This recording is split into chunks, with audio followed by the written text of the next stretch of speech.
Shalom, everybody. Wanted to make another video and address Ephesians chapter 5, which I've previously addressed along with Pete. I believe it was in our introduction video. But we've received some pushback about our understanding of that, and I just wanted to explore what my understanding is and hopefully give a deeper explanation and add some clarity to what I believe that passage is teaching. So the specific pushback that we've gotten is regarding verse number 21, which is the verse that talks about being submitted one to another. My understanding is that goes with the previous part of the passage, and I believe that if you evaluate the context of the passage, that is in fact what you'll find. However, there are many who believe that verse applies to marriage, and that's what I want to explore. So for the sake of the remainder of this video, I'm going to test that. I'm gonna apply that verse to the remainder of the passage consistently and test that theory out, and we'll see where we stand. So the common thing that I've seen presented, and not necessarily by the person who gave me this pushback, I actually don't specifically know what their stand is on this particular passage or what their understanding is, but the common understanding or the common way of applying this that's pushed is that a man and a woman who are married are supposed to be submitting to each other. In other words, the man submits to the woman in some ways, and the woman submits to the man in some ways. And there's some sort of egalitarian or complementarian structure that exists between the two of them. So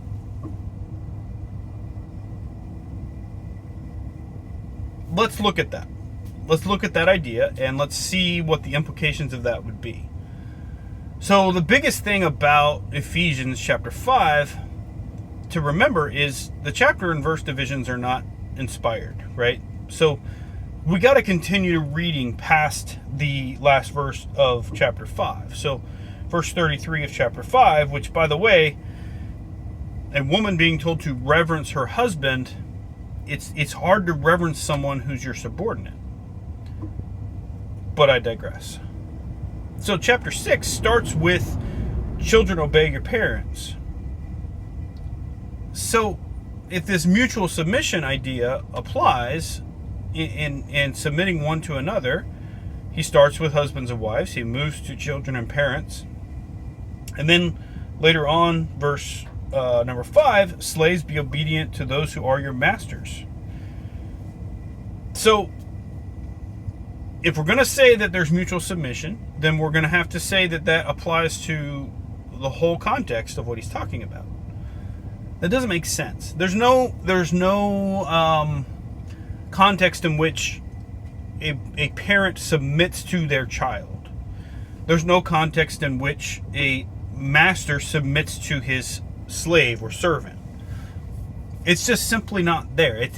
That idea is false. Okay, it's a feminist ideology. It's false. And just applying that principle consistently with the remainder of the passage proves that, in my opinion. So let's explore another possibility for verse 21 applying to all of this. And this, I would say, has a little bit of merit, because at least it doesn't contradict other parts of Scripture, including Paul himself. And this theory is that verse 21 is talking about submitting one to another, and then the following verses, the following passage is how that is supposed to happen. And so each person has someone that they're supposed to be submitted to. A woman is supposed to be submitted to her husband. A child is supposed to be submitted to their parent. A slave or servant is supposed to be submitted to their master. And that application, that understanding, is completely appropriate because it's absolutely true.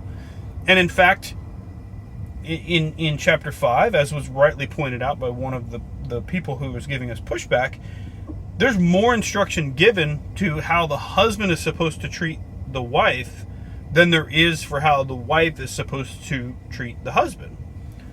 And fine, but it's still not the husband submitting to the wife. It's actually the husband submitting to his head, which is Messiah.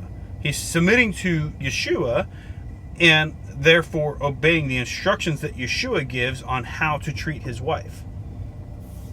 Children are submitted to their parents and they're obeying their parents.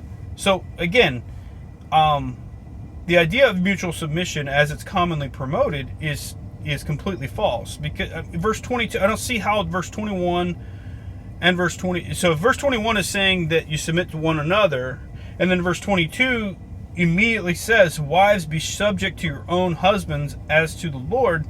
Well, how does that make any sense? How can a woman be both subject to her husband and also have her husband be subject to her, be submitted to her? It doesn't make any sense. There's no context in which that fits.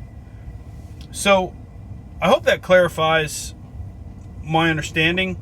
Again, I think verse 21 goes with the previous part of the passage. It's talking about brethren in the assembly and how they deal with one another, how they interact with regards to specifically how they're functioning within a community or within an assembly, a church, and that's the context in which it goes. To me, that's the most consistent application of the whole passage. But again, for the sake of this argument, if it goes with the remainder of the passage, fine. Let's, again, be intellectually honest and apply that to the entirety of the teaching. All it's doing is setting up the structure in which that applies. And that structure does not include, in any way, shape, or form, a man submitting to his woman. It does include a man submitting to Messiah, and it includes a woman submitting to her husband, and it includes children submitting to their parents, and it includes servants or slaves submitting to their masters. Absolutely. So, there you go. Hopefully that clarifies things, and you can understand the approach that we're taking. Consistently throughout Scripture, the principle of Yahweh, Messiah, man, woman, as is specifically laid out in 1 Corinthians chapter 11, verse 3, is there. It's consistent throughout all of Scripture. And Paul didn't contradict himself here in Ephesians chapter 5 when he made these statements. So, there you go. Shalom. Hopefully this spurs some good discussion and comments, and I look forward to it.